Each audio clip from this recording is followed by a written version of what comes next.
जय जिनेन्द्र नमो जिणाणम। नमो जिणाणम। आप सभी का इस आज के इस श्रृंखला में बहुत बहुत स्वागत है। और आज मुझे बहुत खुशी है कि आज मुझे भी इस श्रृंखला में बोलने का अवसर प्राप्त हो रहा है।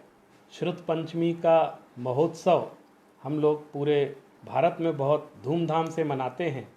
और श्रुत पंचमी के दिन चूँकि षटखंडागम की रचना पूर्ण हुई थी और वो प्राकृत जैन आगमों का एक महत्वपूर्ण आगम है और शौरसेनी भाषा में लिखा गया आगम है, तो इस दृष्टि से उसको बहुत महत्वपूर्ण मानते हुए ऐसा विचार किया गया परम पूज्य आचार्य विद्यानंद महाराज जी द्वारा, और उनके द्वारा घोषणा भी हुई थी कि हम लोग प्राकृत भाषा के इस एक दिवस को मनाना चाहिए, ताकि उस दिन उस भाषा को लेकर लोग विचार करें, विमर्श करें, कुछ उसके संरक्षण का उपाय करें। और चूंकि उस दिन श्रुत रक्षा हमारी हुई थी, जो हमारी श्रुत परंपरा चली आ रही है उसके आगम की रक्षा हुई थी, इसलिए श्रुत पंचमी के दिन प्राकृत भाषा दिवस की घोषणा आचार्य परम पूज्य आचार्य विद्यानंद महाराज जी ने की थी कुंद कुंद भारती से।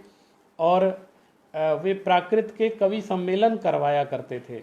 मैं आज के दिन ये जब श्रृंखला चल रही थी तो हम लोग का ये प्रयास था कि देश के जो मूर्धन्य मनीषी हैं, बड़े बड़े विद्वान हैं, वरिष्ठ मनीषी हैं, वो अपने ज्ञान के माध्यम से, अपने अनुभवों के माध्यम से हमारी नई पीढ़ी को प्रेरणा दें और उन्होंने जो जो काम किया है उसके बारे में हम सभी को पता चले।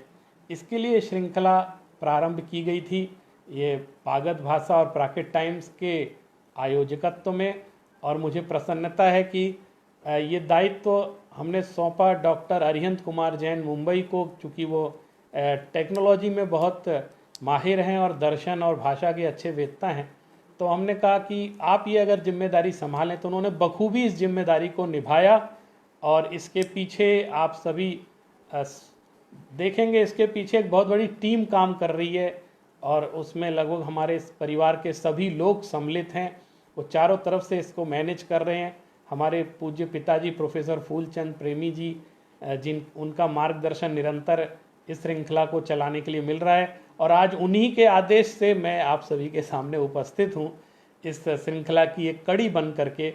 आज चूँकि एक वरिष्ठ विद्वान का यहाँ पर विशेष व्याख्यान होना था इस मंच पर, लेकिन कुछ अस्वस्थता के कारण उन्होंने अचानक इसके लिए क्षमा याचना की और वो आगे हम उनको सुनेंगे आगे के दिनों में।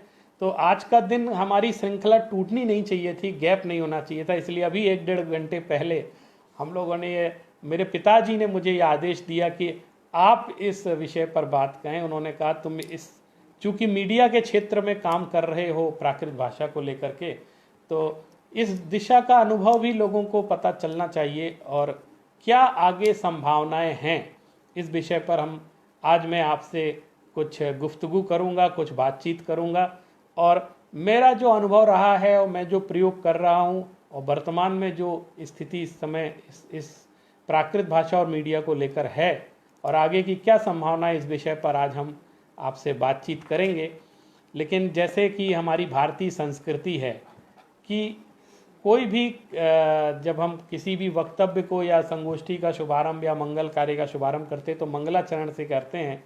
तो मैं हमारी सहचरणी रुचि जी से अनुरोध करूंगा कि वे प्राकृत का एक मंगलाचरण सुना करके आज की इस हमारी व्याख्यान श्रृंखला का शुभारंभ करें। उसके बाद मैं आपसे कुछ ज़रूरी बातें आपसे करना चाहता हूं। मैं तुरंत आपके साथ फिर आऊँगा मंगलाचरण के लिए। रुचि जी। आप सभी को मेरा सादर जय जिनेन्द्र नमो जिणाणम।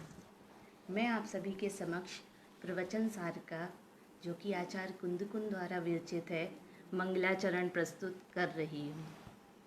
ईस सुरासुर मणुसिंध वंदिदम धोधिघाय कम्मलम परिमामि बड्ढिमाणं तित्थं धम्मस्य कत्तारं से पुण्यतिथयरे ससव्यसिद्धे विशुद्ध स्वभावे समिणयाणानि दंसण चरित तविवीरिया रे ते सव्वे समगम समगम पत्तेगिमेव पत्तेगम वन्दामि यावट्टन्ते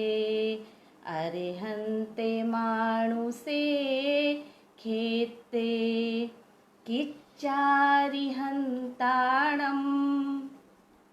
सिद्धाणं तहेणमो गणहराणम् अज्झावैवगाणं साहुणं चैव सवेसिं तेसिं विशुद्धदंसण णाणिपहाण समं समासेजा उपसंपयामि सम्मं जत्तोडिवाणि संपत्ति जत्तोडिवाणि संपत्ति जत्तोडिवाणि संपत्ति।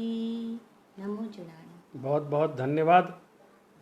अब हम लोग आज जो हमारे व्याख्यान श्रृंखला चल रही है उसी के परिप्रेक्ष्य में आज कुछ इस विषय पर हम परिचर्चा करते हैं कि क्या आज मीडिया की क्या भूमिका हो सकती है प्राकृत भाषा के संरक्षण में, और सिर्फ प्राकृत भाषा ही नहीं बल्कि हमारी जो प्राचीन भाषाएं, भारत की संस्कृतियां हैं और हमारी जो खासकर संस्कृत भाषा है, प्राचीन भाषा है, प्राकृत भाषा है, अपभ्रंश भाषा है, एक तो इनके संरक्षण की आवश्यकता क्यों है, क्यों इनको हम संरक्षित करें, क्यों उनको बढ़ावा दें। पहला प्रश्न आज के युवाओं का ये होता है।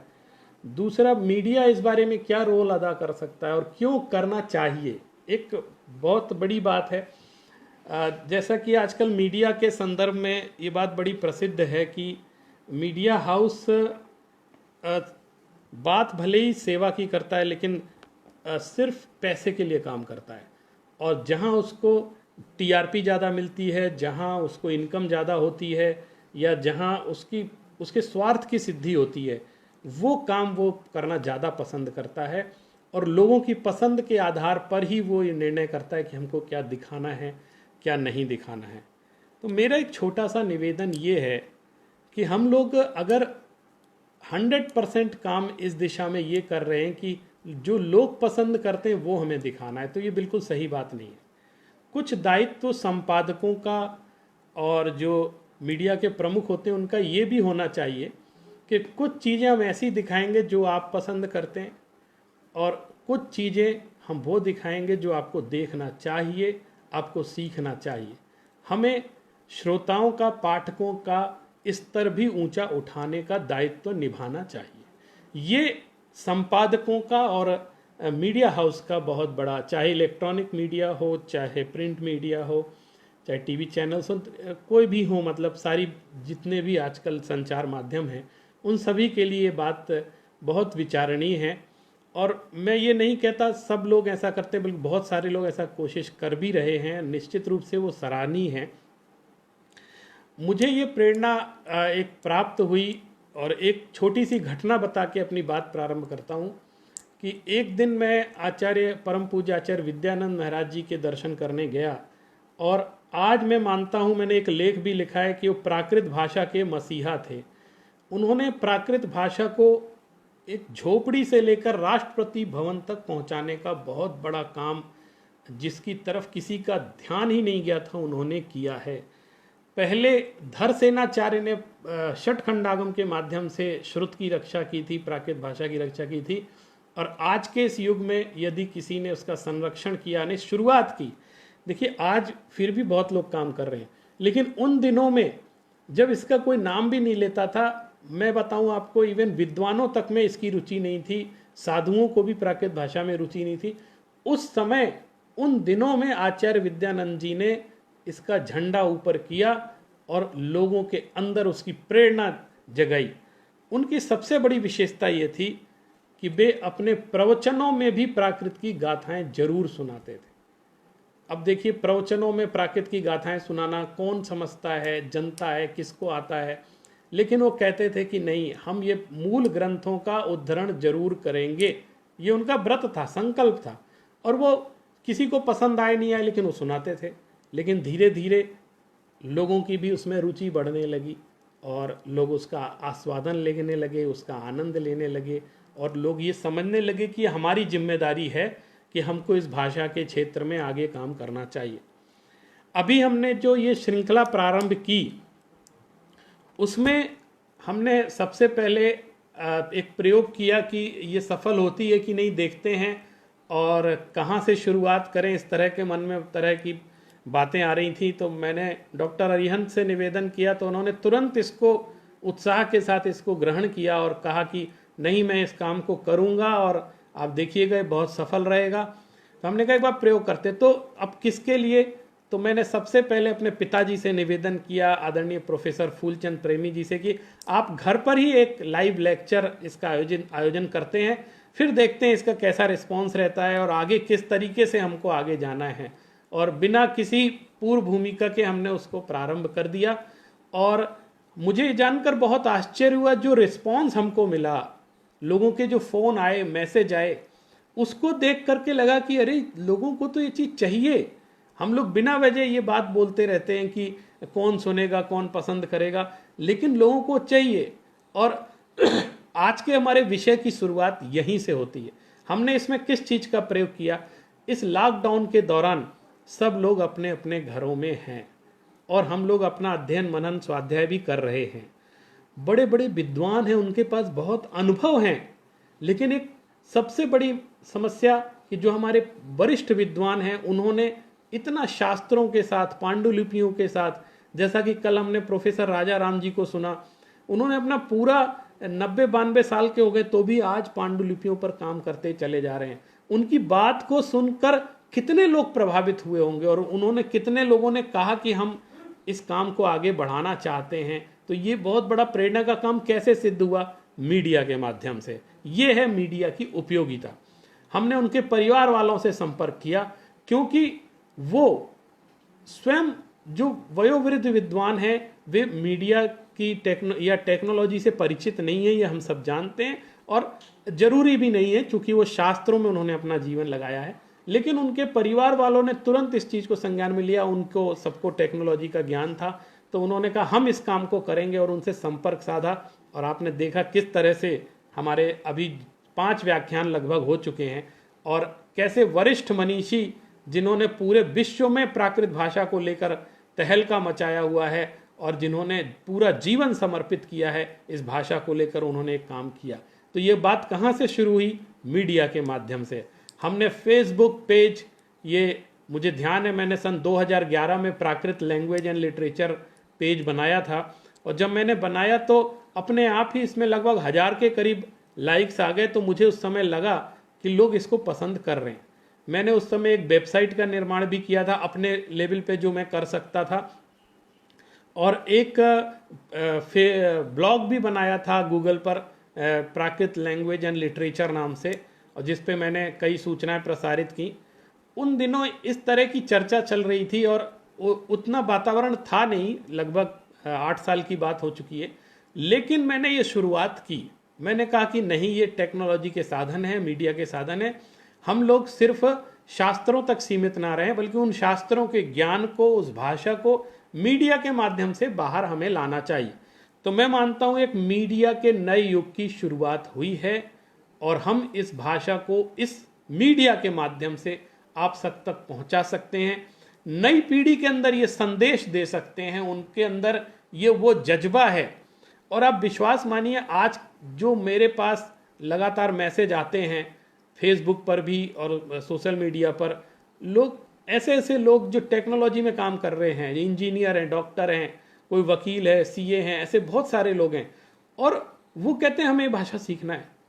अब सोचिए उनको प्रेरणा कहाँ से मिल रही है, लेकिन उनके अंदर कुछ नया करने का जज्बा है, वो चाहते हैं, उनको राह नहीं मिल पा रही है। मुझे बड़ी खुशी हुई अभी जो प्राकृत के कई कोर्स चलते हैं, जैसे जैन विद्या संस्थान, जैसे प्रोफेसर कमलचंद सोगानी जी को हमने सुना था, उन्होंने प्राकृत के क्षेत्र में एक अभूतपूर्व क्रांति की।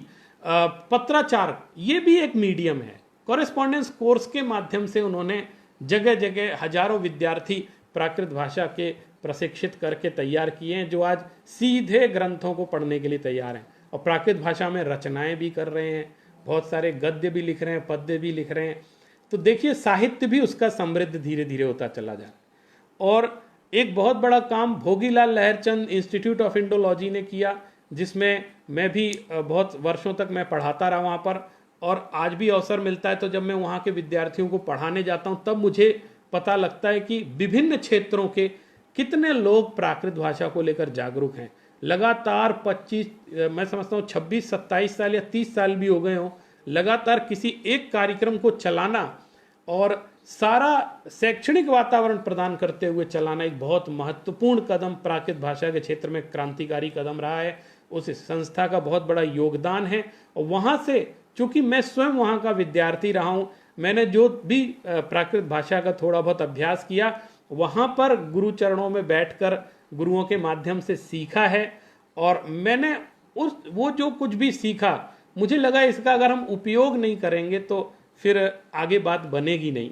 इसलिए मैंने इस चीज़ को मीडिया के माध्यम से एक शुरुआत करने का प्रयत्न किया, और मैंने इसीलिए आज विषय भी रखा है कि प्राकृत भाषा और मीडिया। अब देखिए आप, मीडिया के माध्यम से मैंने सबसे पहले इलेक्ट्रॉनिक मीडिया तो प्रयोग कर ही रहे थे जितनी अपनी क्षमता थी। जैसे फेसबुक पर मैंने एक पेज बनाया और सोशल मीडिया पर मैंने ग्रुप्स बनाए थे, और उसके बाद एक ब्लॉग बनाया। ऐसे करके इलेक्ट्रॉनिक मीडिया के माध्यम से मैंने कुछ स्लाइड्स भी बनाई थी पावर पॉइंट पर प्राकृत भाषा को सिखाने की। ये मैं तैयारी कर ही रहा था कि एक दिन मैं आचार्य विद्यानंद महाराज जी के पास गया और मैंने कहा कि प्राकृत के क्षेत्र में और क्या क्या किया जा सकता है। तो उन्होंने मुझे एक पत्र दिखाया, और वो पत्र था शीला दीक्षित जी का, जो मुख्यमंत्री दिल्ली सरकार की थी उन दिनों में। तो उनका एक पत्र आया था, और वो पत्र एक उत्तर के रूप में था। एक प्रस्ताव गया था दिल्ली सरकार के पास कि प्राकृत भाषा की अकादमी बनाई जाए, ऐसा एक प्रस्ताव भेजा गया था। तो उसके उत्तर में वहाँ से आया था कि आप कह तो रहे हैं, लेकिन प्राकृत भाषा में क्या होता है, कौन क्या करता है, क्या कोई प्राकृत बोलता है, आप हमें बताइए। फिर प्राकृत भाषा में आपके यहाँ क्या क्या हो रहा है, क्या ये प्रयोग में लाई जा रही है, क्या इस पे भाषण होते हैं। और उसमें बहुत सारे बिंदु थे, लेकिन एक बिंदु ये भी था कि क्या प्राकृत भाषा में कोई अखबार भी निकलता है। ये प्रश्न पूछा था सरकार ने। तो जब चर्चा हुई तो मैंने कहा ये कौन सी बड़ी बात है, एक अखबार निकाला जा सकता है। लेकिन अखबार निकालना इतना आसान तो नहीं होता किसी चीज़ के लिए। लेकिन मैंने देखा कि जब गुरुओं का आशीर्वाद हो और अंदर में कुछ जज्बा हो तो सब कुछ संभव है। मैंने एक सुअवसर सन 2013 में एक हमारे सामने उपस्थित हुआ था, 2014 में 13 अप्रैल 2014 की बात है। भगवान महावीर जयंती मनाई जानी थी, और इस सुअवसर पर आचार्य वर्धमान सागर महाराज जी यहाँ दिल्ली में पदार्पण हुआ था। यहाँ अहिंसा स्थल पर उनके दर्शन हुए, और 14 अप्रैल को 2 आचार्यों को साथ में बैठकर महावीर जयंती का आयोजन कुंद कुंद भारती में होना था। और उस समय, मैं ये सिर्फ इसलिए बात बता रहा हूँ कैसे किस तरीके से शुरुआत होती है। उस समय कुछ 2 दिन पहले आचार्य श्री ने मुझसे कहा कि तुम इसका अखबार निकालो। उनके ये शब्द थे। तो मैंने कहा, मैं बोले हाँ निकाल सकते हो। तो मैंने कहा कि अगर ऐसा कुछ हो तो आज के दिन विमोचन हो सकता है। तो मैंने 2 दिन के अंदर एक 2 पेज का प्राकृत का मैटर, एक समाचार और कुछ गाथाएं और एक कहानी लिख करके, और उसका ऐसे प्रिंट निकलवा करके मैंने आचार्य श्री को दिखाया कि इस तरह।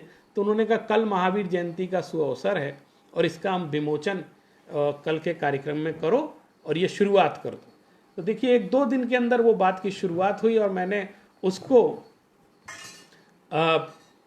इकट्ठा किया और उनके सामने जब मैं वहाँ पे महावीर जयंती के दिन ले गया तो आचार्य विद्यानंद महाराज जी और आचार्य वर्धमान सागर महाराज जी उस समय उन्होंने बहुत आशीर्वाद देते हुए इसका विमोचन किया। और उसका मैं दृश्य आपको दिखाना चाहता हूँ, मेरे पास उसकी तस्वीर है।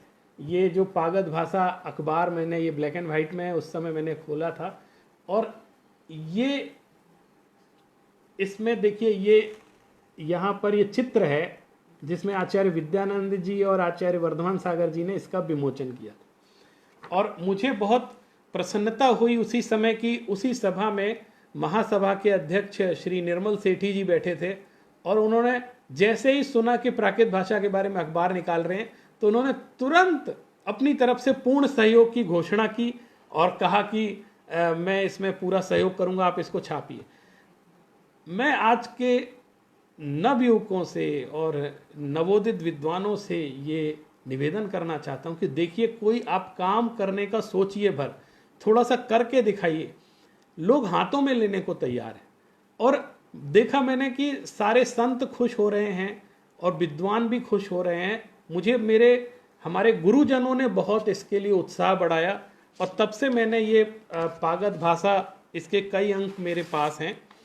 देखिए, मैंने ये पागद भाषा का अंक निरंतर निकालना प्रारंभ किया और इसके लिए एक और बात समझ में आई कि हम इस तरह से घर में निकालेंगे तो बात बनेगी नहीं। इसका प्रॉपर लीगल एस्पेक्ट होना चाहिए और इसको प्रॉपर इसका रजिस्ट्रेशन भारत सरकार में होना चाहिए। तो इसके लिए मैंने प्रयास किया, लगभग मुझे साल भर लग गए इसके आरएनआई का नंबर लेने में। और उसकी विलंब का बहुत बड़ा कारण था, वो भी आप कहानी सुन लीजिए। उसका विलंब का सबसे बड़ा कारण था कि आरएनआई में जब हमने एप्लीकेशन भेजी तो वहाँ से मेरे पास फ़ोन आया कि आप यहाँ आकर मिलिए। तो उनके पास गए तो उनके जो अधिकारी थे उन्होंने कहा कि आपने ये क्या कर रहे हैं। बोले, ये कौन सी भाषा है जिसके लिए आप रजिस्ट्रेशन मांग रहे हैं। तो मैंने कहा, क्यों, ये प्राकृत भाषा है, बहुत प्राचीन भाषा है। और मैं 1-2 पांडुलिपि उनको दिखाने के लिए ले गया था कि देखिए इस तरह से प्राचीन भाषा है। तो उन्होंने कहा, नहीं, आपकी बात नहीं, हमारे साथ समस्या ये है कि हम लैंग्वेज के आधार पर रजिस्ट्रेशन करते हैं। जैसे इंग्लिश का हो तो इंग्लिश के नंबर से रजिस्ट्रेशन करेंगे, हिंदी का तो हिंदी। तो ये जो आपने लैंग्वेज लिखी है इसका तो कॉलम ही हमारे पास नहीं है, क्योंकि आज तक इस तरह का कोई अखबार, कोई मैगजीन, कोई छपी नहीं इस भाषा के आधार पर। तो हम कहाँ इसका रजिस्ट्रेशन करें। तो मैंने कहा, सर, जब केस पहला आता है तभी तो उसके ऑप्शन चुने जाते हैं। तो उन्होंने कहा, मुझे अपने बड़े अधिकारियों से बात करनी पड़ेगी और इसके लिए एक अलग कॉलम बनाना पड़ेगा। तो मैंने कहा, सर बनाइए, मैंने तो एप्लीकेशन दी और भारत की भाषा है, प्राचीन भाषा है, तो आप इसमें मैं काम करना चाहता हूँ, तो आपके सहयोग की अपेक्षा है। तो कुछ 1-1.5 महीने बाद मेरे पास फ़ोन आया कि आपको बधाई हो और हमारे अधिकारियों ने इस बात को मान लिया है कि इतनी सारी लैंग्वेजेस में हम रजिस्ट्रेशन कर रहे हैं, तो एक रजिस्ट्रेशन हमारा इस बात का होना चाहिए कि ये एक लैंग्वेज है और इसमें रजिस्ट्रेशन करते हैं। फिर उन्होंने मुझे दूसरी बधाई ये दी कि मैंने आपको टाइटल कोड दिया है और आपका जो सबसे पहला नंबर है, उन्होंने नंबर बताया था DEL means Delhi, PRA means Prakrit, फिर उन्होंने कहा 0001। आप देखिए, किसी भी लैंग्वेज में अभी आप रजिस्ट्रेशन कराने जाएंगे तो आपको सैकड़ों में, हजारों में नंबर मिलते हैं, लेकिन सबसे पहले मुझे उन्होंने 1 नंबर दिया और उन्होंने ये कहा कि ये जो आपने प्रयास किया है, ये प्राकृत भाषा का पहला अखबार आपके सामने आया है और ये रजिस्ट्रेशन पहला, ये इतिहास की घटना हो गई। तो मुझे उस दिन बड़ी खुशी हुई। मैंने कहा, आज तक ऐसा नहीं हुआ था और ये पहली बार ऐसा हो रहा है। तो ये भी देखिए एक माने इतिहास बनने की दिशा में काम हो गया। और मुझे बहुत सभी विद्वानों ने इसके लिए प्रोत्साहित किया कि आप ये काम करिए। और सबसे बड़ी बात, इस मीडिया के माध्यम से एक मंच बन गया। और इस मंच में देखिए, जैसे हमने ये प्रारंभ किया तो इसमें राष्ट्रभक्ति नामक गीत छपा है और मोदी जी की फोटो छपी है। उसी समय मोदी जी सरकार में आए थे और उन्होंने प्राकृत भाषा में बोला था। आपने देखा होगा, नरेंद्र मोदी जी अभी जब उनके पहली सरकार की विदाई हो रही थी तब उन्होंने मिच्छामि दुक्कडम शब्द करके सबसे विपक्ष से और सबसे क्षमा याचना की थी कि साहब, हमारे यहाँ जैन संस्कृति में एक क्षमा याचना की जाती है, तो मैं इस दौरान इस सत्र के दौरान जो भी कहीं मतभेद हो गए हों, मनभेद हो गए हों, तो मैं सबके लिए बड़ी विनम्रता से, तो उन्होंने मिच्छामि दुक्कडम शब्द का प्रयोग किया। तो ये मिच्छामि दुक्कडम हमारे आगमों का शब्द है और इस आगम में, प्रतिक्रमण में हर जगह बोला जाता है। तो भारत देश का प्रधानमंत्री उस शब्द को बोल रहा है, ये हमारे लिए बड़ी गौरव की बात थी। तो मैंने उसको समाचार बनाकर छापा। तो देखिए, गद्य में मैं मानता हूं कि जब मैंने शुरुआत की तो मुझे थोड़ी समस्या इस बात की हुई कि प्राकृत में समाचार कैसे लेके जाएं, क्योंकि तो समाचार पत्र है, गाथाएं लिखी जा सकती हैं, लेख लिखे जा सकते हैं और पुराने निबंध छापे जा सकते हैं, लेकिन समाचार कैसे बनेंगे? और उसके लिए कुछ नए नए प्रयोग, नए नए शब्दों को लेना पड़ेगा, हर चीज़ का अनुवाद संभव नहीं है। तो मैंने फिर भी कोशिश की और मैंने समाचार लिखना प्रारंभ किया। तो आप ये समझ लिए, इदम तया प्रथम तया ये बात हुई कि मीडिया के क्षेत्र में कभी भी प्राकृत का प्रयोग नहीं होता था और मैंने उसको, भले ही समाचार छोटे हों, संक्षिप्त हों, लेकिन समाचारों के माध्यम से, क्योंकि समाचार पढ़ने में लोगों को बहुत रुचि होती है, तो ये पहली घटना हुई कि प्राकृत भाषा में समाचार भी लिखे जा रहे हैं। अभी तक आगम ग्रंथ लिखे जाते थे, साहित्यिक ग्रंथ लिखे जाते थे, लेकिन कभी भी समाचार नहीं लिखा जाता था। तो ये पहली घटना हुई कि प्राकृत भाषा में समाचार लिखे जा रहे हैं। अब जब मैंने लिखा, छपा और जन जन तक पहुंचा, मैंने उसमें भी इलेक्ट्रॉनिक मीडिया का प्रयोग किया। मैंने इसकी जेपीजी फाइल बनाई, मीडिया, प्रिंट मीडिया मैंने पीडीएफ फाइल बनाई और उसको व्हाट्सएप ग्रुप के माध्यम से, फेसबुक के माध्यम से, ईमेल के माध्यम से देश विदेश तक भेजा। इसकी प्रतियां मैंने 500-1000 ही छापी, ज़्यादा नहीं छापी, लेकिन मैंने सब जगह, और इसका पूरा निःशुल्क वितरण प्रारंभ किया। इसमें 1 पैसा किसी से इसका शुल्क नहीं लिया जाता और मैंने इसका निःशुल्क, तो मुझे इसका जो रिस्पॉन्स मिला वो बहुत इंपॉर्टेंट था और ये जो महत्वपूर्ण बात हुई उसने मेरा उत्साह बढ़ाया। और मैं मानता हूं कि आज भी मेरे गुरुओं ने आशीर्वाद दिया। मैंने जब ये समाचार पत्र भेजा तो जो प्राकृत के बड़े बड़े विद्वान थे उन्होंने मुझे लिख लिख करके और मैसेज के माध्यम से मुझे सूचित किया, जैसे कहीं ये प्रयोग नहीं होना चाहिए, ऐसा प्रयोग होना चाहिए। तो मुझे बड़ी प्रसन्नता हुई और शुरू में जो मुझे घबराहट हो रही थी उससे भी मुझे आत्मविश्वास जागृत हुआ कि अगर हम नदी में जाएंगे नहीं तो तैरना कैसे सीखेंगे। और हम ये सोचें, मैं कह रहा हूँ कि मैं कोई बहुत बड़ी विद्वत्ता का दावा नहीं कर रहा हूँ इस अखबार के माध्यम से, लेकिन मैं ये सिखाना चाहता हूँ कि हमें प्रयोग करना चाहिए। जैसे मैं एक सेमिनार में गया तो वहाँ भी इस विषय पर डिस्कशन हुआ कि आपने अखबार में ऐसा प्रयोग क्यों किया। जैसे मान लीजिए, मैं आपको बता रहा हूँ, जैसे लॉकडाउन शब्द है तो लॉकडाउन, अब चूंकि प्राकृत बड़ी फ्लेक्सिबल लैंग्वेज है, वो हर भाषा के जो देशज प्रयोग होते हैं उनको ग्रहण कर लेती है। तो हमने उसका अगर प्राकृतिकरण किया तो थोड़ा जो हमारे परंपरा के आदरणीय विद्वान हैं उन्होंने इस पर आक्षेप किया कि आप इस तरह के प्रयोग क्यों कर रहे हैं। तो मैंने ये निवेदन किया कि कम से कम प्राकृत भाषा में, चूंकि प्राचीन काल में प्राकृत भाषा जिस रूप में थी उस समय भी वो परिवर्तनशील रही है और ये इसका मूल स्वभाव है। पहले प्राकृत चलती थी और आज उसके बाद बदलते हुए अपभ्रंश आई, फिर उसके बाद हमने देखा ये हिंदी का विकास हुआ। तो आज आप और हम जो बोल रहे हैं दरअसल प्राकृत ही बोल रहे हैं, हिंदी बोल रहे हैं, प्राकृत का ही बदला हुआ रूप है। तो आज हमने उसका नाम बदल दिया हिंदी, लेकिन आज हमको प्राचीन शास्त्र पढ़ने हो तो वो वाली प्राकृत भाषा वैसी सीखनी पड़ेगी। और आज अगर उस भाषा को जीवित रखना हो तो आज के अनुसार भी उसके प्रयोग कुछ करने पड़ेंगे। तो मैंने यूं ही इस संदर्भ में जब एक सेमिनार में चर्चा हो रही थी तो मैंने ये कह दिया कि आप जो प्राकृत के भेद हमने प्रसिद्ध हैं बनाते हैं, जैसे मान लीजिए शौरसेनी प्राकृत, मागधी प्राकृत, अर्धमागधी प्राकृत, पैसाची, चूलिका पैसाची, महाराष्ट्री, ऐसे जो हमने प्राकृत के भेद बनाए हैं उसमें भी एक शिलालेखी प्राकृत है। अब शिलालेखी प्राकृत को अब जब आप समझने बैठते हैं तब आपको लगता है कि जो हम और प्राकृत जानते हैं वो व्यर्थ है, क्योंकि वो अर्थ निकालना कठिन हो जाता है। तो वहाँ पे हमें कहना पड़ता है ये शिलालेखी प्राकृत है। तो क्यों ना हम एक नया ऑप्शन इसमें गर्भित कर दें और कहें ये मीडिया प्राकृत है, क्योंकि आपको मीडिया प्राकृत में जब आप मीडिया के क्षेत्र में आएंगे तो कुछ ना कुछ समझौते भी करने पड़ेंगे। यहाँ उसको नष्ट करना, भ्रष्ट करना ये उद्देश्य नहीं है, बल्कि उसको फ्लेक्सिबल बनाना उद्देश्य है, ताकि आगे भी हमारी बातें उस बारे में हो सके। तो बंधुओं, ये एक प्रयोग था, और प्रयोग सफल भी होते हैं, असफल भी होते हैं। उसमें कई लोगों की नाराजगी भी झेलनी पड़ती है, कई लोगों की प्रशंसा भी सहनी पड़ती है, सब होता है।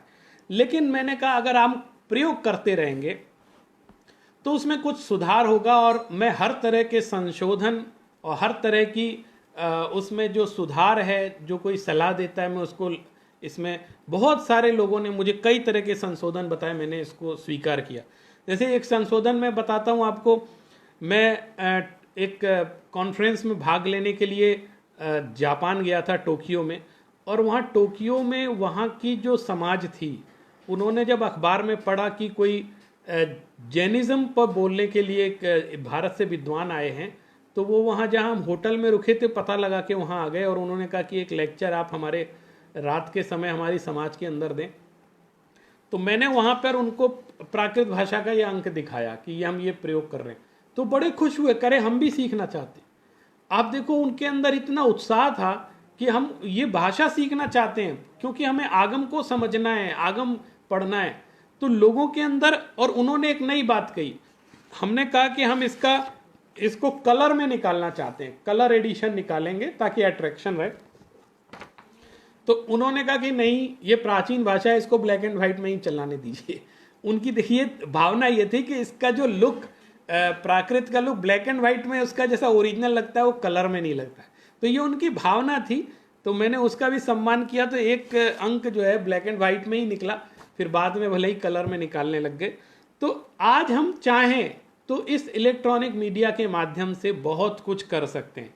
जैसे आज के समय में बहुत सारे हमारे युवा साथी विद्वान, अनेक विद्वान हैं, वो वास्तव में काम कर रहे हैं। कई लोग व्हाट्सएप ग्रुप के माध्यम से, हमारे कई मित्रों ने प्राकृत प्रशिक्षण का प्रोग्राम बनाया है और प्राकृत के पाठों को उसमें टाइप करके डाला है। मैं आपको बताऊं, प्राकृत को टाइप करना बहुत कठिन होता है। और इस संबंध में एक आपको जानकारी दूं, एक माइक्रोसॉफ्ट में भाषा प्रौद्योगिकी में काम करने वाले हैं एक बहुत प्रसिद्ध लेखक और विचारक बालेंदु दाधीच। उनका एक दिन मेरे पास फ़ोन आया इस बारे में, और वो पूछने लगे कि हम माइक्रोसॉफ्ट के माध्यम से कुछ करना चाहते हैं, और इस भाषा प्रौद्योगिकी क्षेत्र में चूंकि मैं काम कर रहा हूँ, तो मैं प्राकृत लैंग्वेज में इंटरेस्टेड हूँ, और आपका मैंने फेसबुक पे और कई पत्रिका वगैरह देखी, इसलिए मैं चाहता हूँ इसमें।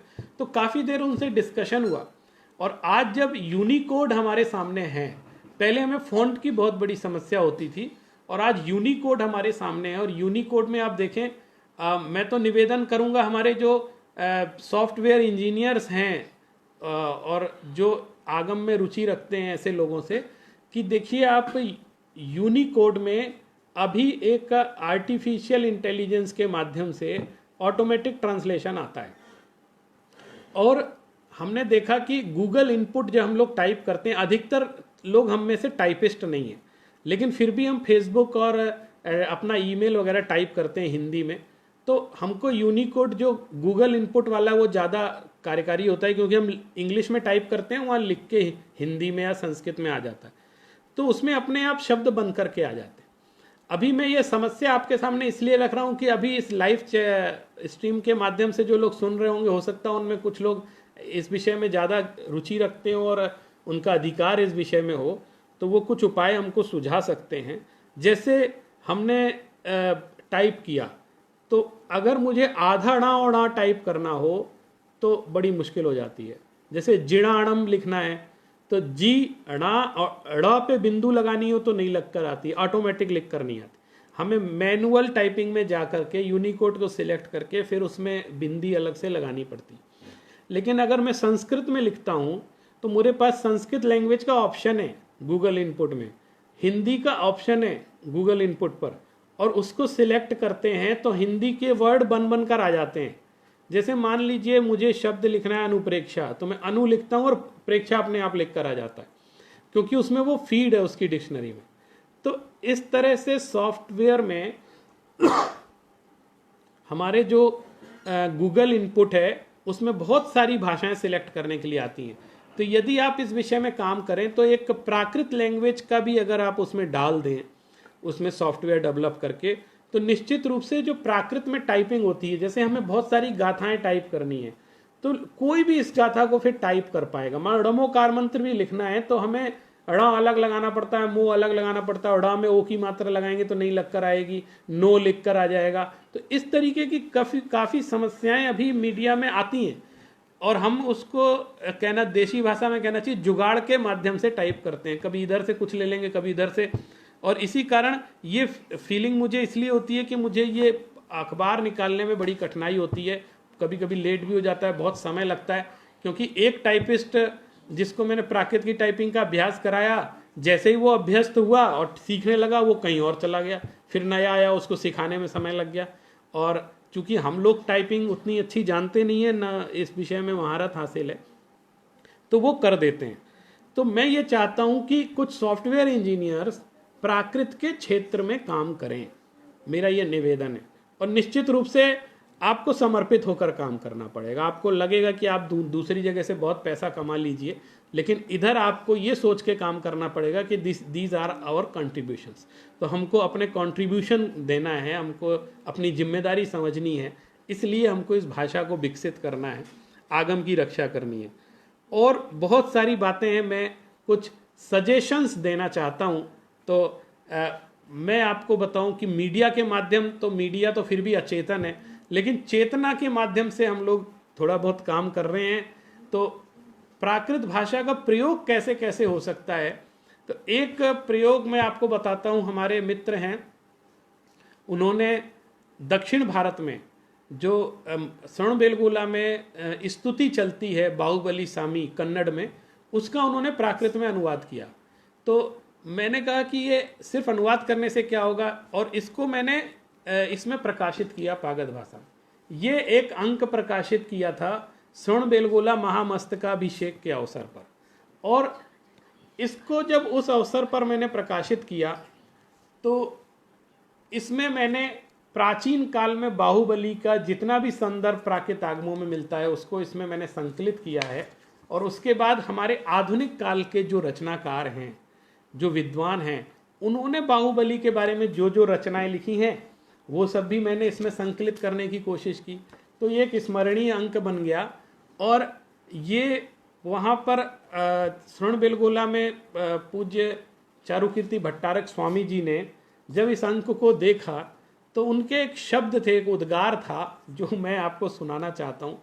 उन्होंने कहा कि बाहुबली भगवान का अभिषेक कई तरह से होता है, जलाभिषेक भी होता है, पंचामृत अभिषेक भी होता है, और उस उपलक्ष्य में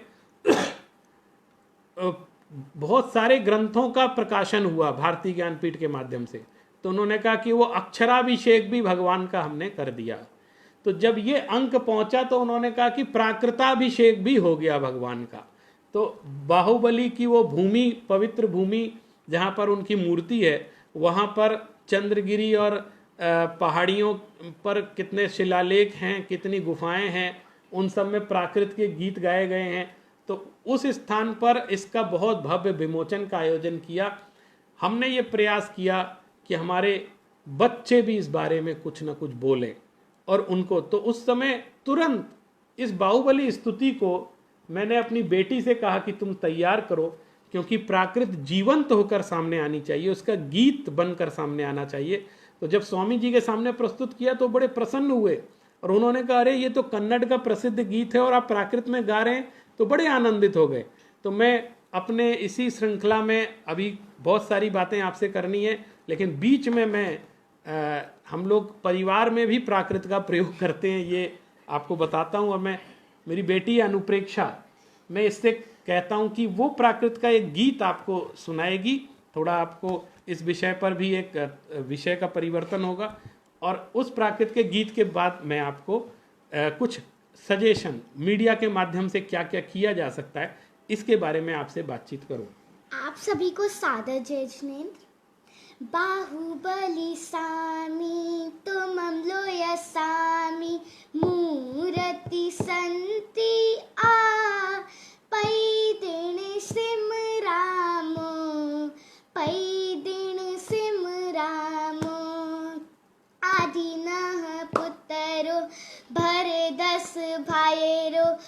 बायड़म रज दई सब रज सब दाई सब रज सब दाई सुड़ंदा देविया गोभिण जमिया अणुवम की रथी आड़ई लोयम्मी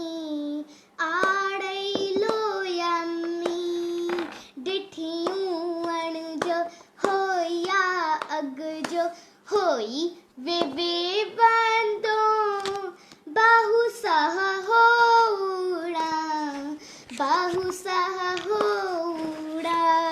संतियां बयड़म ओ जल हृदयम वेसस आदर सा तो जय पायाणी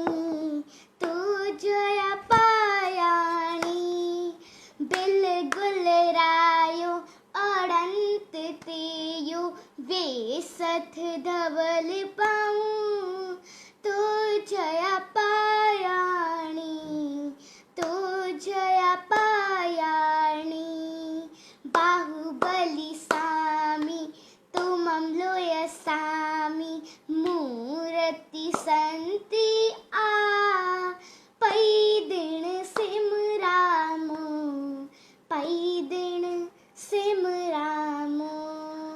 नमो जड़ानम। बहुत बढ़िया। तो आपने देखा होगा ये भी एक मीडिया का माध्यम है। आप किस तरह से प्राकृत को गा करके लोगों तक पहुंचा सकते हैं, उसमें कितना आनंद है, उसको सुनने से कितना आनंद होता है।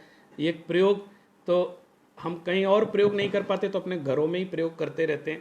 और मैंने एक कोशिश की है कि मेरा परिवार एक प्राकृत परिवार बने, क्योंकि हमें अपने माता पिता से ये प्रेरणा मिली है। हमारे सभी, एक बात आपको और बताऊं, हमारी बहन है डॉक्टर इंदू जैन, वो प्राकृत में गीत गाती है और उसने सरस्वती स्तुति, एक अपभ्रंश की स्तुति है, उसको वो बड़े बड़े मंत्रालयों के कार्यक्रमों में सुनाती है। तो वो सब लोग दंग रह जाते हैं कि प्राकृत में इतनी अच्छी स्तुति कैसे गाई जा सकती है। लोग पहली बार सुनते हैं तो लोगों को आनंद आता है। और इसी परिप्रेक्ष्य में मैं एक बात और कहना चाहता हूँ। हमारे साथ बहुत सारी महिलाएं जुड़ी हैं, बहुत सारे साधक लोग जुड़े हुए हैं। मैं आप सबसे ये निवेदन करना चाहता हूँ कि आप जब कभी भी कहीं किसी कार्यक्रम में मंगलाचरण करें तो वो प्राकृत में ही करें, और कहें लोगों से कि अब हम प्राकृत भाषा का एक मंगलाचरण करने जा रहे हैं। सीधे पढ़े नहीं, मैं कह रहा हूं आपको णमोकार मंत्र भी पढ़ना है तो उसके पहले ये बताएं। आपको मालूम है अभी बहुत सारे लोग यही नहीं जानते कि णमोकार मंत्र प्राकृत भाषा में, लोग ये सोचते हैं तो संस्कृत में होगा या किसी और भाषा में होगा, उनको ये पता नहीं है। तो उनको ये पता होना चाहिए कि हम जो इस मंत्र को बोलते हैं वो प्राकृत भाषा का मंत्र है। तो किसी भी कार्यक्रम में कोई विद्यार्थी जाए, कोई भी जाए, और आपको कुछ भी अपने भाषण से पहले या कुछ भी कहना हो तो सबसे पहले आप प्राकृत भाषा का मंगलाचरण करें, कॉमन प्लेस पर जाकर करें और लोगों से कहें कि मैं आपके सामने प्राकृत भाषा, भारत की एक प्राचीन भाषा प्राकृत में एक मंगलाचरण प्रस्तुत कर रहा हूँ, और बड़े अच्छे स्वर से उसको गाएं। तो लोग उसको सुनकर उसके प्रति उनकी श्रद्धा और उसका महत्व उनको भासित होता है कि ये उस भाषा में बोल रहे हैं जिस भाषा में भगवान महावीर बोलते, जिस भाषा में हमारे आचार्य लोग बोलते थे, जिस भाषा में हमारे आगम लिखे गए। तो उससे उसका महत्व प्रतिपादित होता है। एक आपको जानकारी और दूं, मैंने एक पुस्तक लिखने का प्रयास किया है, इसका नाम है प्राकृत भाषा, कंप्यूटर, इंटरनेट और विज्ञान। इसमें मैंने बहुत सारी चीज़ें बताने की कोशिश की है, और इसके एक अंतिम इसका अध्याय है, उसकी कुछ बातें आपको बताता हूँ। जैसे मैंने इसमें बहुत सारे लिंक्स बतलाए हैं कि आज आप ऑनलाइन प्राकृत के माध्यम क्या क्या हैं। जैसे आपको प्राकृत की पांडुलिपियाँ अगर पढ़नी हो, PDF फॉर्मेट में बहुत सारी उपलब्ध है, तो www.jainlibrary.org यहाँ पर आप जाएंगे तो प्राकृत के बहुत सारे ग्रंथ आपको प्राप्त हो जाएंगे। आज आपको आगम खरीदने पे भी उपलब्ध नहीं होते हैं, लेकिन आप यहाँ पे जाएंगे तो बहुत सारे PDF यहाँ हैं, इसको डाउनलोड करके आप पढ़ सकते हैं। ये भी मीडिया का एक बहुत बड़ा www.jainagam.com इसी तरह jainworld.com पर भी है, और jaingrunths.com करके एक वेबसाइट है, वहाँ पर प्राकृत के आगम बहुत सारे मौजूद है। और अगर आपको प्राकृत आगमों पर आधारित लेख भी देखने हो तो jainlibrary.org पर बहुत सारे लेख हैं। इसी तरह विकीपीडिया में भी प्राकृत की सामग्री है, लेकिन बहुत ज़्यादा सामग्री नहीं है। अपेक्षित है कि विकीपीडिया पे सब लोग एडिट कर देते हैं, तो बहुत अधिक जानकारी इसमें हमारी इस भाषा के बारे में निश्चित होनी चाहिए। और एक britannica.com करके भी है, वहाँ भी freedictionary.com करके है, वहाँ भी प्राकृत भाषा के बारे में काफ़ी कुछ दिया हुआ है। और जैन हिस्ट्री tripod.com प्राकृत HTML है, वहाँ पर भी हम प्राकृत के बारे में बहुत कुछ देख सकते हैं। इसी तरह आप देखें ऑक्सफोर्ड यूनिवर्सिटी में प्राकृत का जो अध्ययन चल रहा है उसको वहाँ की वेबसाइट पर जा करके हम देख सकते हैं। ORININST करके उनकी वेबसाइट है। और प्राकृत व्याकरण के विद्वान और उनका योगदान आपको देखना हो तो indiannetzone.com, यहाँ पे हम प्राकृत लैंग्वेज को देख करके देख सकते हैं। इस तरह मैं देखूं बहुत सारी चीज़ें, और ये तो 2-4 साल पहले का लिखा हुआ है, लेकिन अगर आज के समय में देखें तो और भी बहुत सारी चीज़ें जनरेट हो गई हैं नए नए तरीके से। अब मैं आपसे एक बात ये कहना चाहता हूँ कि हमारा जो मीडिया हाउस है, अगर उनमें से कुछ लोग ये चाहें कि हम प्राकृत भाषा को प्रमोट करना चाहते हैं तो देखिए बहुत सरल माध्यम है। पहले तो मैं ये कहना चाहता हूँ कि यदि आपका रजिस्ट्रेशन RNI में बाईलिंगुअल हुआ है, तो बाईलिंगुअल का अर्थ होता है कई भाषाओं में, तो आप उसमें एक प्राकृत भाषा का ऑप्शन भी डाल दीजिए। उनसे कहिए कि हम एक पेज प्राकृत में छापेंगे। उसमें आप अगर 50 पेज की पत्रिका निकालते हैं तो एक पेज आप प्राकृत के लिए आरक्षित कर दीजिए कि इसमें हम प्राकृत की गाथाएं, उसका अर्थ, या प्राकृत की कोई कहानी, उसका अर्थ, ऐसे हम समझाएंगे ताकि लोगों तक वो बात पहुँचे।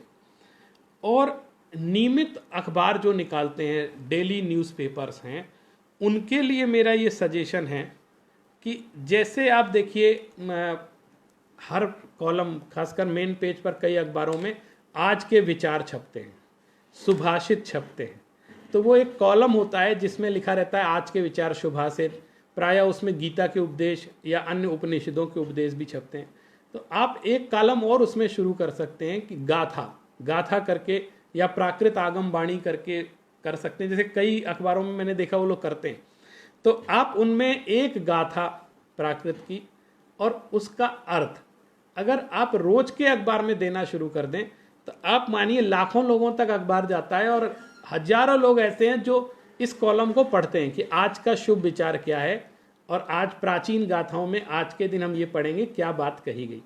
और उसके लिए अगर आप पास ग्रंथों की समस्या हो तो मैं आप प्राकृत विद्वानों से संपर्क कर सकते हैं, आपको ग्रंथ भी उपलब्ध हो जाएंगे। नहीं तो आप ये देखिए, एक समण सुत्तम नाम का ग्रंथ है, इसमें इसको क्षुल्लक जिनेन्द्र वर्णी जी ने संकलित किया था, और इस पर सभी संप्रदाय के आचार्यों ने अपनी मोहर लगाई थी। माने दिगंबर, श्वेतांबर, देखिए दिख रहा होगा, ये संगीति जो हुई थी इस पे सभी आचार्यों ने अपनी सहमति जाहिर की थी, और यह भी एक प्राकृत आगम का बहुत महत्वपूर्ण संकलन है आज के परिप्रेक्ष्य, आधुनिक परिप्रेक्ष्य के हिसाब से। और इसमें हर विषय पर जो भी महत्वपूर्ण विषय हैं उनकी गाथाएं संकलित हैं, उनका हिंदी में, अंग्रेजी में अर्थ है, और इसमें से एक एक गाथा लेकर के आप अपने मीडिया में, अपने इलेक्ट्रॉनिक मीडिया चाहे प्रिंट मीडिया जो भी है, उसमें कॉलम शुरू कर सकते हैं कि हमने ये प्राकृत की गाथा देना शुरू कर दिया है। तो आप निश्चित रूप से मानिए आपकी तरफ से बहुत बड़ा कंट्रीब्यूशन शुरू हो जाएगा। और आप अपनी पत्रिका में एक कॉलम प्राकृत भाषा सिखाने का भी कर सकते हैं। तो बहुत सारी किताबें ऐसी छपी हुई हैं जिनमें से आप मैटर ले सकते हैं साभार, और क्रम से प्राकृत भाषा का परिचय देते हुए उसकी शुरुआत कर सकते हैं। और एक बात मैं और कहना चाहता हूँ कि हम लोग जब अपनी संस्थाओं का निर्माण करते हैं तो हम कोई ना कोई आदर्श वाक्य उसमें बनाना चाहते हैं कि लोगो आप समझते हैं जो ध्येय वाक्य होता है। तो कई संस्थाओं ने ध्येय वाक्य प्राकृत के आगमों से लेकर बनाए हैं, लेकिन अभी नई जो संस्थाएं बन रही हैं उनसे भी मेरा निवेदन है कि आप प्राकृत के आगम की वाक्य को लेकर के अगर लोगो बनाते हैं तो वो एक बहुत महत्वपूर्ण कदम हुआ, क्योंकि लोगो हर जगह छपता है और लोग उसका अर्थ भी समझते हैं कि इसका कोई महत्वपूर्ण अर्थ है।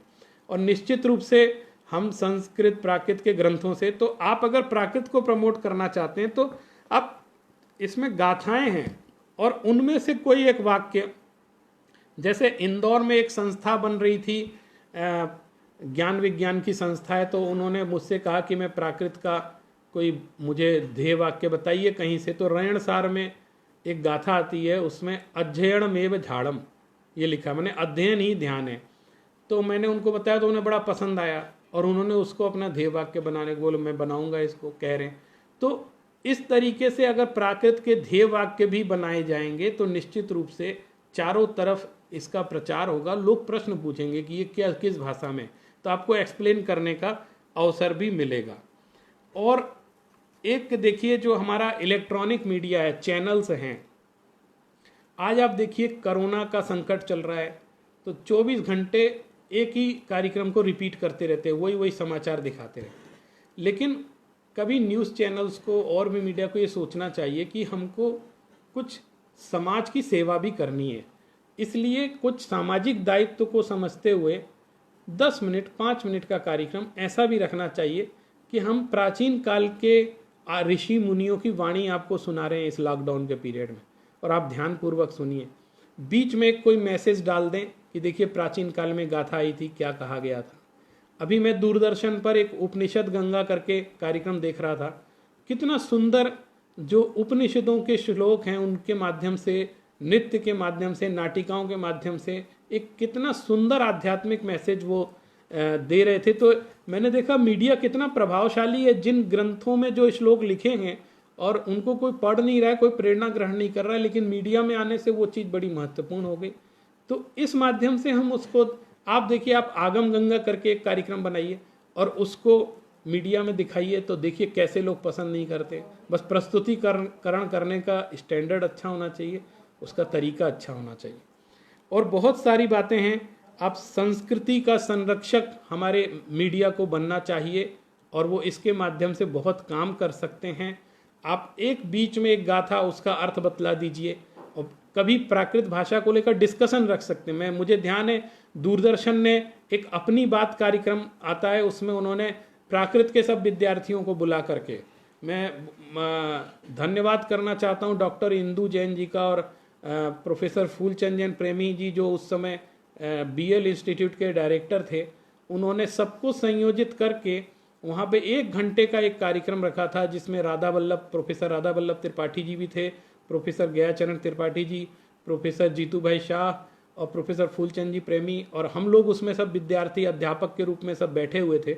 और 1 घंटे का कार्यक्रम दूरदर्शन ने दिखाया और दूरदर्शन के जो निदेशक थे उन्होंने कहा ये तो बहुत गजब का हमारा सक्सेस कार्यक्रम रहा और इस तरह के कार्यक्रम और होने चाहिए। तो मैं ये कहना चाहता हूँ कि आज अगर मीडिया के माध्यम से हम प्राकृत को प्रमोट करें तो ऐसा नहीं है कि लोग देखेंगे नहीं, लोग सुनना चाहते हैं, समझना चाहते हैं, सीखना चाहते हैं। उनको भी अवसर मिलना चाहिए, लेकिन उनके पास वैसे व्यक्ति पहुंचने चाहिए उस कार्यक्रमों को संयोजित करने के लिए। तो वो कार्यक्रम हुआ। इसी तरह महावीर जयंती पर भी जो कार्यक्रम होते हैं उसमें हम प्राकृत भाषा के कार्यक्रम को जरूर रखें, क्योंकि भगवान महावीर के उपदेशों की भाषा प्राकृत रही है। बहुत सारी चीज़ें हम लोग जोड़ करके बता सकते हैं, कह सकते हैं। मैंने भी थोड़ी बहुत कोशिश की है और आपको बताने का भी प्रयास किया है। मैंने एक अहिंसा दर्शन, ये एक ग्रंथ लिखा है, अहिंसा दर्शन। ये हमारे विश्वविद्यालय लाल बहादुर शास्त्री राष्ट्रीय संस्कृत विश्वविद्यालय ने इसको प्रकाशित किया है और इसमें प्राकृत आगमों के आधार पर जो अहिंसा के सूत्र हैं उनको मैंने आधुनिक परिप्रेक्ष्य में रखने की कोशिश की है। तो इस तरह का प्रयास हम आधुनिक आगे की पीढ़ी भी कर सकती है। एक ब्रह्मचारी शीतल प्रसाद जी की टीका है जो कि प्रवचन सार आचार्य कुंद का ग्रंथ है। इसमें उन्होंने बड़ी मार्मिक इसकी व्याख्या की है, तो इसका भी मुझे संपादन करने का सौभाग्य प्राप्त हुआ है। और इसी तरह मैं आपको एक पांडुलिपि का भी मैंने संपादन किया था। ये संवेक चूड़ामणि, ये मुझे पांडुलिपि प्राप्त हुई थी, इसका मैंने संपादन अनुवाद किया और ये संपूर्णानंद संस्कृत यूनिवर्सिटी से प्रकाशित है। और इसकी जब पांडुलिपि का संपादन किया तो मुझे इसके माध्यम से बहुत कुछ सीखने का अवसर मिला। और मेरी माँ है, उनको तो हम लोग हमेशा जिनवाणी माँ बोलते हैं, डॉक्टर मुन्नी पुष्पा जैन, उन्होंने इसमें मुझे सबसे ज़्यादा मदद की थी और उन्होंने सिखाया। चूँकि वो पार्श्वनाथ विद्यापीठ में कई पांडुलिपियों का संपादन करके प्रकाशन कर चुकी थी, तो उनका बहुत अच्छा अभ्यास था। और वो आज भी सीधे पांडुलिपियों को लेख करके, हम लोग तो कभी कभी घबराते हैं, लेकिन वो सीधे उसको सीधे ऐसे पढ़ जाती है जैसे हम लोग अखबार पढ़ते हैं। तो ये अभ्यास का प्रतिफल है। उन्होंने मेरे पिताजी के साथ मूलाचार की पांडुलिपियों का अध्ययन किया और उसके साथ संपादन किया, तो उनका इतना अनुभव था। और उस समय हम लोगों को भी, भाई बहनों को बिठा करके पिताजी मिलान करवाते थे पांडुलिपियों से कि उसमें देखो क्या पाठ है उसमें। तो ये एक जो बचपन के संस्कार दिमाग में बैठ गए और उसके प्रतिफल से हम लोग ये सारे काम उन लोगों के आशीर्वाद से सब कर रहे हैं। और इसी तरह मैंने एक संस्कृत की पांडुलिपि का संपादन किया, ये भी संपूर्ण आनंद से छपी हुई है, षड दर्शनेषु प्रमाण प्रमेय समुच्चय। तो ये जो पांडुलिपि है ये संस्कृत षड दर्शनों का इसके अंदर वर्णन है। तो इनसे मुझे पांडुलिपियों से रूबरू होने का अवसर, मैं मानता हूँ विद्यार्थी काल में ही, जब मैं शोध कार्य कर रहा था उसी समय हो गया था। और मैंने एक ग्रंथ का संपादन किया है, आपने सुना होगा, प्रमेय कमल मार्तंड। ये प्रमेय कमल मार्तंड सार, देखिए ये भी एक नया प्रयोग जैसा करने का प्रयास है। आचार्य प्रभाचंद्र का ये बहुत महत्वपूर्ण ग्रंथ है प्रमेय कमल मार्तंड सार। और कल आपने चर्चा सुनी होगी, प्रोफेसर राजा राम जी ने भी इसके बारे में बताया था कि बहुत महत्वपूर्ण कृति आचार्य प्रभाचंद्र की है। और प्रायः ये आचार्य की परीक्षाओं में कोर्स में हुआ करती है और बहुत अच्छी बड़ी टीका मानी जाती है। और विभिन्न भारतीय दर्शनों का इसमें इतना समावेश है, वो माने अतुलनीय है।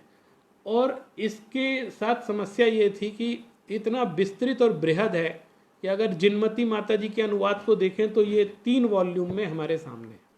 और प्रायः हमारे विश्वविद्यालयों में इसका प्रथम परिच्छेद ही रखा जाता था, चूँकि माणिक्य नंदी का जो परीक्षा मुख्य सूत्र है उस पर आधारित ये टीका है। तो प्रथम परिच्छेद रख करके हम बात, तो पूरा ग्रंथ विद्यार्थी पढ़ नहीं पाते थे। तो मैंने ये प्रयास किया कि इसके जो मूल ग्रंथ के महत्वपूर्ण, जिसमें अपनी बात भी खंडित ना हो और सूत्रों की टीका उसके सामने आ जाए, जो मुख्य सूत्र है। और जो तर्क हैं, मान लीजिए एक ही बात के लिए 8-10 तर्क दिए जा रहे हैं और शुरू के 2-3 तर्कों से ही बात हो रही है, तो मैंने इस तरीके से बैठकर मूल ग्रंथों का ही संक्षिप्तीकरण करने की कोशिश की। तो वो जो 3 वॉल्यूम में था, उसके बाद ये 1 वॉल्यूम तैयार हो गया। और इसमें मैंने लगभग 8-10 साल मैंने इसमें परिश्रम किया और ये भारतीय ज्ञानपीठ से प्रकाशित है ये ग्रंथ। और इसमें इसका फिर मैंने इसका अनुवाद भी किया और जहाँ मुझे अच्छा लगा इसका विवेचन भी मैंने प्रस्तुत करने का प्रयास किया है। और मैंने अपने पिताजी से संपादन का अभ्यास सीखा और उसके दौरान मैंने जो उन्होंने ये आवश्यक निरुक्ति ग्रंथ, आप देखिए अभी अर्धमागधी परंपरा में एक ग्रंथ है आवश्यक निरुक्ति, जिसमें 6 आवश्यकों का वर्णन है। लेकिन शौरसेनी दिगंबर परंपरा में अलग से कोई ग्रंथ ऐसा था नहीं। लेकिन जो मूलाचार आचार्य भट्टकेर का है, उन्होंने एक पूरा अधिकार लिखा है और उस अधिकार का नाम है आवश्यक निरुक्ति, जिसमें 6 आवश्यकों का वर्णन है। तो उसी अधिकार का संपादन अलग से करके मेरे पिताजी ने किया, तो मैंने उनका सहयोग दिया और मैं सह संपादक के रूप में इसमें हूँ। तो मैंने काफ़ी बारीकियाँ उनके माध्यम से सीखी। इसको बोलते आवश्यक निरुक्ति, और इसका प्रकाशन हमने स्वयं जिन फाउंडेशन के माध्यम से किया है। और ये बड़ा अच्छा ग्रंथ, आज हम कह सकते हैं कि ये दिगंबर परंपरा की आवश्यक निरुक्ति है। और इसी तरह एक प्राकृत भाषा विमर्श नाम का ग्रंथ, ये विशेषकर जो भोगीलाल लहरचंद इंस्टीट्यूट ऑफ इंडोलॉजी में कोर्स चलता है, उसमें नए नए लोग आते हैं जिन्हें प्राकृत भाषा का उतना पता नहीं होता, तो उनको पूरा परिचय कराने के लिए और कोई भी जन सामान्य को समझाने के लिए मेरे पिताजी ने ये ग्रंथ लिखा था प्राकृत भाषा विमर्श, जो काफ़ी प्रसिद्ध हुआ और आज भी लोग इसकी मांग करते हैं कि संक्षेप में यदि प्राकृत भाषा को समझना हो उसका अर्थ, तो उसमें लगभग सभी बातों को इसमें सम्मिलित करने का प्रयास किया गया है। और इसी तरह एक मेरी बड़ी प्रसिद्ध कृति हुई जैन धर्म एक झलक, ये आचार्य ज्ञान सागर महाराज जी की प्रेरणा से मैंने सन 2004 में लिखी थी और 2005 में इसका प्रकाशन हुआ था, और इसकी लगभग 50,000 प्रतियां अभी तक छप चुकी हैं और जा चुकी हैं। तो संक्षेप में जो प्राकृत आगमों में जो दर्शन का विषय आया है उसको हमने इसमें समझाने की कोशिश की है सरल भाषा में। तो मैंने कई तरह से ये प्रयास किया है और मैं आगे भी चाहता हूँ। आज देखिए इलेक्ट्रॉनिक मीडिया के माध्यम से कई लोग काम कर रहे हैं। मैंने देखा एक प्राकृत अभियान करके एक प्रयास किया गया है जिसमें प्रतिदिन के समाचार वो प्राकृत में लिखते हैं, और एक YouTube चैनल बना हुआ है जिसमें बोल प्राकृत के समाचार बोल करके वो सुना रहे हैं, और एक उसमें उन्होंने चैनल बनाया बच्चों के लिए कि बच्चों को प्राकृत भाषा का व्यवहार कैसे कराया जाए, उसके माध्यम से वो सिखा रहे हैं। और भी बहुत सारे लोग बहुत काम कर रहे हैं, मैं सबका नाम नहीं ले सकता यहाँ पर, और सबका इस समय संक्षेप में ये सारी बातें कहना संभव नहीं है यहाँ पर, क्योंकि उसका विषय का विस्तार बहुत ज़्यादा है। आज चूँकि ये अवसर मुझे मिल गया, मेरे पिताजी ने आज्ञा दी कि आज का गैप नहीं होना चाहिए श्रुत सेवा और इस श्रुत पंचमी की व्याख्यान श्रृंखला का, तो तत्काल ये व्यवस्था हो सकती थी। तो मैंने कहा मैं कुछ अपने प्राकृत भाषा और मीडिया से संबंधित कुछ अनुभव आपके सामने शेयर करूं। देखिए अभी वर्तमान में बहुत सारी पत्र पत्रिकाएं निकल रही हैं, छोटी छोटी पत्र पत्रिकाएं भी निकलती हैं, बड़ी बड़ी भी निकलती हैं। मैं उन सब से ये निवेदन करना चाहता हूं कि आप अपनी पत्रिका में प्राकृत भाषा का एक कॉलम जरूर रखें और प्राकृत की गाथाएं बहुत सुंदर सुंदर उसके अर्थ को समझाएं और उसमें प्रकाशित करें। निश्चित रूप से लोगों के मन में रुचि जागृत होगी। जैसे कई लोग कई पत्रिकाएं करती हैं, जैसे स्वाध्याय संदेश है और भी पत्रिकाएं मैंने देखी हैं, वो आगमवाणी करके उसमें निकालते हैं। आगमवाणी, जिनवाणी एक पत्रिका निकलती है, वो भी आगमवाणी। आगमवाणी माने आगम में जो बात आई है प्राकृत भाषा में वो लिख देते हैं और उसका अर्थ लिख देते हैं। तो आदमी क्या है, पूरे ग्रंथ पढ़ना सबके लिए संभव नहीं हो पाता, तो एक कोटेशन जरूर देख लेता है। तो आप ये समझिए प्राकृत की चीजें जीवित रहेंगी। और आप सभी से निवेदन है, आप अपने बच्चों को, अपने परिवार में सबसे ये कहें कि प्राकृत के आगम हैं जो, उनके मंगलाचरण को अवश्य याद कर लें, और जहाँ कहीं भी अवसर मिले प्राकृत के मंगलाचरण से अपनी बात प्रारंभ करें और कहें। और वर्तमान में अभी जैसे जिनवाणी चैनल, पारस चैनल, अरिहंत चैनल और YouTube चैनल बहुत सारे हैं जो हमारे समाज के लोग भी संचालित कर रहे हैं, धार्मिक रूप से भी कर रहे हैं, सामाजिक रूप से भी कर रहे हैं। उनसे भी मेरा निवेदन है कि आप एक व्याख्यान प्राकृत भाषा पर जरूर रखा करें। लोगों को देखिए दो तरीके की बात है, एक प्राकृत भाषा आना और प्राकृत भाषा के बारे में पता होना। तो कम से कम पहला स्टेप तो पूरा हो कि कम से कम उन्हें प्राकृत भाषा के बारे में तो पता रहे। ये अज्ञान तो दूर हो कि ऋणमोकार मंत्र किस भाषा में लिखा गया है और प्राकृत की गाथाएं याद हो जाएं। तो मैं मानता हूँ आप एक बार अगर सरल भाषा में पढ़ लेंगे। मुझे अभी बनारस जाने का अवसर मिला तो मेरे पिताजी वहाँ समय सार का उन्होंने लगभग 1 साल से वो समय सार पर प्रवचन कर रहे हैं, और सिर्फ उसके दर्शन पक्ष को नहीं बल्कि उसके भाषा पक्ष को लेते हुए, और उनके साथ जो कई महिला पुरुष जो श्रावक श्राविकाएं हैं जो उनकी कक्षा में रहते हैं, मुझे एक दिन उनके स्थान पर कक्षा लेने का अवसर मिला तो देखा मैंने कि सब लोग प्राकृत की गाथाएं सुना रहे और समय सार की गाथाएं उन्हें याद हैं। तो मुझे उनके मुख से सुनकर बड़ी खुशी हुई, और मुझे सबसे अधिक प्रसन्नता होती है जब छोटे छोटे बच्चे प्राकृत की गाथाएं सुनाते हैं आगम की। तो मुझे लगता है भगवान की ये जो वाणी है ये इनके कंठ में बस गई है। तो ये कितना अच्छा हमारी मूल परंपरा को सुरक्षित रखने का काम।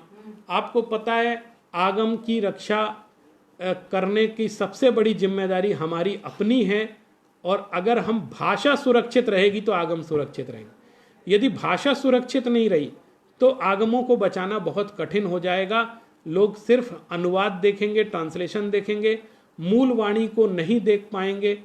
अभी जब ये बात आई कि मुझसे लोगों ने कहा कि आप तो ये प्राकृत में छापते हैं पागध भाषा, इसका हिंदी में अनुवाद करिए, तो मैंने कहा कि मैंने भारत सरकार के लिए इसको प्रकाशित किया है ताकि उस भाषा में इसका रजिस्ट्रेशन हो सके और उस भाषा को वहाँ प्राण मिल सके, इसलिए मैं इसका अनुवाद नहीं करता हूँ।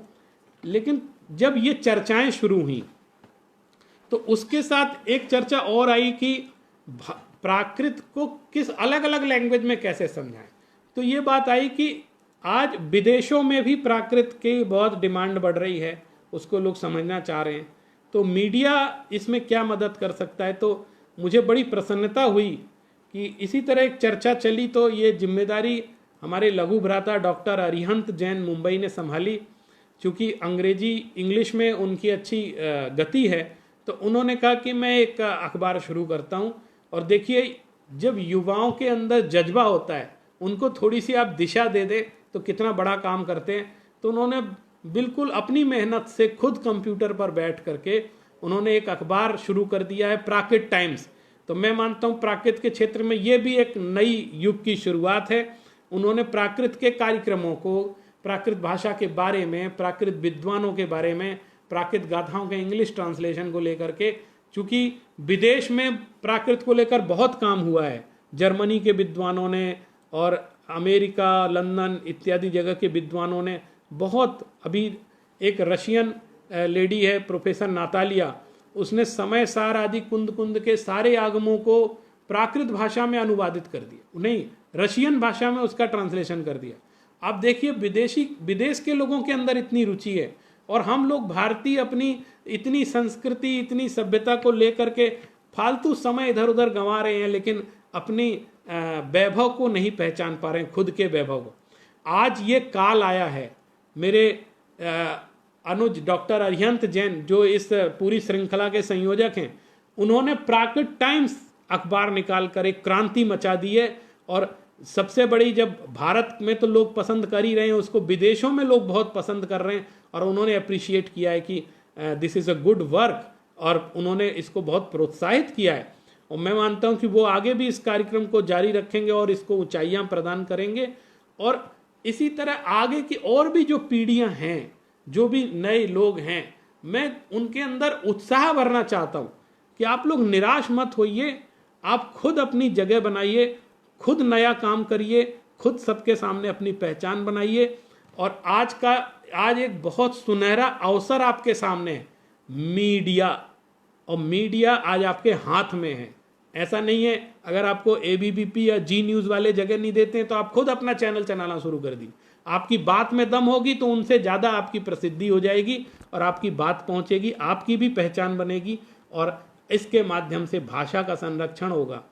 आज का समय ऐसा समय आया है, मैं मानता हूँ ये स्वर्ण युग है। इतना कभी प्रचार प्रसार मैंने देखा नहीं।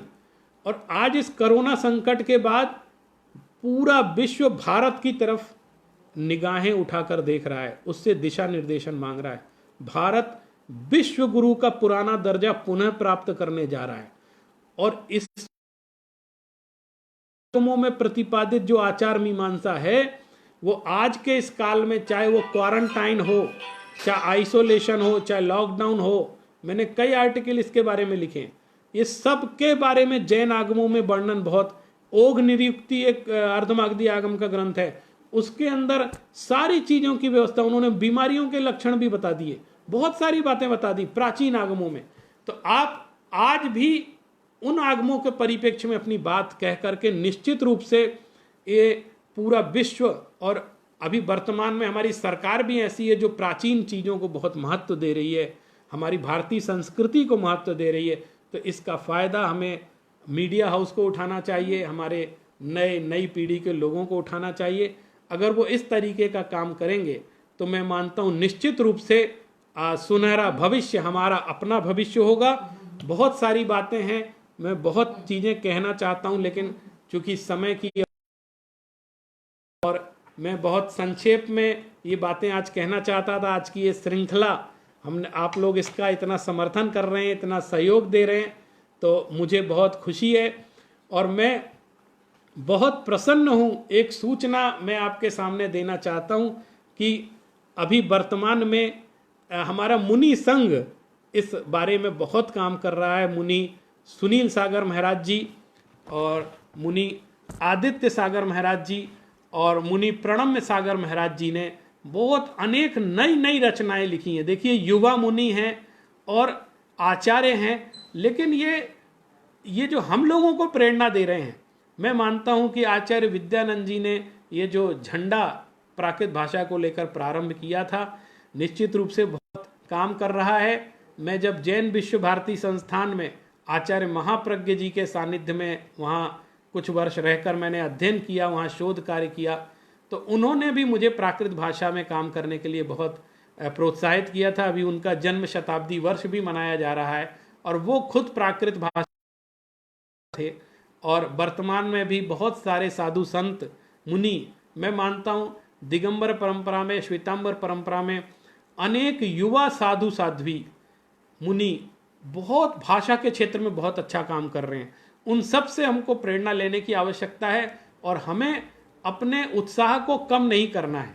हो सकता है कुछ लोग आपको हतोत्साहित भी करें, लेकिन वो कुछ ही लोग होंगे, लेकिन बहुत सारे लोग आपको प्रोत्साहित करने के लिए तैयार हैं, अपना हर पल सहयोग देने के लिए तैयार हैं। मैंने देखा, मैं जब श्रवणबेलगोला भट्टारक स्वामी जी के पास गया तो उन्होंने इस पागत भाषा के अंक के लोकार्पण के लिए एक बृहद कार्यक्रम अलग से रखा। तो मेरे आंखों में आंसू आ गए कि एक छोटा सा अखबार मैंने शुरू किया, लेकिन उन्होंने पूरे मंडप में पूरा बैनर लगा के सबसे इस पागत भाषा के एक एक अक्षर वहां पे कई विद्वानों से पढ़ा, साकेत इंस्टीट्यूट के जो विद्वान हैं उनसे इसका पूरा वाचन करवाया और मुझे सम्मानित भी किया। तो देखिए आप, ऐसा नहीं है, लोग बहुत प्रोत्साहन देते हैं और मैं प्रयास करूंगा आगे भी हमारे वरिष्ठ विद्वान जो हमारे और हैं, जिनसे हमारे संपर्क हो पाए हैं, कई विद्वानों से हमने संपर्क किया, वो अस्वस्थ हैं, वरिष्ठ विद्वानों, आप देखिए, मैं एक सलाह दे करके मीडिया हाउस को और हमारे नए साथियों को अपनी वाणी को विराम दूंगा कि आप लोग आज हमारे जो वरिष्ठ विद्वान हैं, प्राचीन विद्वान हैं, जो अभी वर्तमान में हैं, इन्होंने जो शास्त्र सेवा कर दी वो कर दी, आप उसका उपयोग करिए और उनकी वाणी को अपने इसके माध्यम से, फेसबुक के माध्यम से, मीडिया के माध्यम से, चैनल के माध्यम से उनको रिकॉर्ड कर लीजिए और उनको सुरक्षित रखिए ताकि आगे के लोगों को प्रेरणाएं प्राप्त हों। उनके जो विचार हैं, उनकी वाणी है, उसको निश्चित रूप से, तो ये एक प्रयास हमने श्रुत सेवा का श्रुत पंचमी के माध्यम से प्राकृत दिवस को मनाते हुए प्रारंभ किया है। आगे श्रुत पंचमी तक हमारी ये श्रृंखला चलेगी और हमारे सब लोग, हमारे साथी सब लोग हमारा सहयोग देते हैं। मैं आप सभी को इस चीज़ के लिए बहुत बहुत धन्यवाद देता हूं कि आपने इस श्रृंखला को इतना सराहा है। हमारे पास जितने फ़ोन और मैसेज आ रहे हैं उससे लग रहा है कि हमारे प्राचीन विद्वानों को लोग कितना सुनना चाहते हैं। आप लोग भी सुनिए और आगे इसको शेयर करिए। मतलब आपने कोई बात सुनी तो उसको शेयर करेंगे तो और लोग भी सुनेंगे, और इस पेज को अगर आप लाइक कर देते हैं तो निश्चित रूप से इसमें जो भी गतिविधि होगी इसकी सूचना ऑटोमेटिक आपके पास पहुंचती रहेगी। आपने आज इत्तेफाक था कि मुझे बीच में आना पड़ा और आप सबसे रूबरू होना पड़ा, आप सबसे अपनी बात कहनी पड़ी। आप सभी ने आज इतने धैर्यपूर्वक इतनी देर तक आज की हमारी इस बात को सुना, मैं इसके लिए आप सबका बहुत बहुत हार्दिक धन्यवाद देता हूं। और मैं अपने पिताजी प्रोफेसर फूलचंद प्रेमी जी को धन्यवाद देना चाहता हूं कि उन्होंने अभी 1-1.5 घंटे पहले वहां से इंजेक्शन लगाया मेरे अंदर कि निश्चित करना है, आज आपको सबसे बात करनी है इस बारे में। ये श्रृंखला की कड़ी आज तोड़नी नहीं है, लगातार चलनी है। कल से और बड़े बड़े विद्वानों के निरंतर आपको इसी तरह बहुत सारी बातें सुनने को अनुभव मिलेगी। आप लोग इसी तरह हमारे साथ जुड़े रहिए। मैं डॉक्टर अनेकांत जैन और रुचि जैन आप सभी का हार्दिक स्वागत करते हैं, अभिनंदन करते हैं, और इसी के साथ आप सभी को बहुत बहुत धन्यवाद। जय जिनेंद्र, नमो जिणाणु। नमो जिणाणु।